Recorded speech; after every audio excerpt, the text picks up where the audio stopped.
ये बंदा सुबह सुबह बाहर निकला अपने बच्चों के लिए रिज़्क कमाने, लेकिन इसे ये नहीं पता कि ये दोबारा घर नहीं आएगा, क्योंकि मौत मुंह खोल के तो इसका इंतजार कर रही है। ऊपर इस वीडियो में इस रेडी वाले को देख रहे हैं। इस रेडी वाले ने इंतजार नहीं किया बारिश रुकने का और पानी रोडों से खत्म होने का। ये बाहर निकला क्योंकि इसने रिज़्क हलाल कमाना था।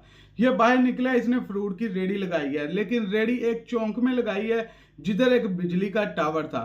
उस टावर से बिजली जो है ना पानी में आ गई है और ये बंदा उसी टाइम सेम टाइम पे इस बंदे की डेथ हो गई है।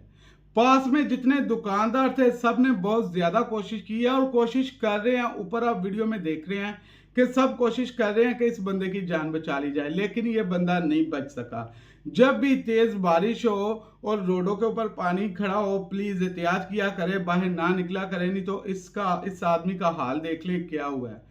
वीडियो को ज्यादा से ज्यादा शेयर और फॉलो जरूर कीजिएगा।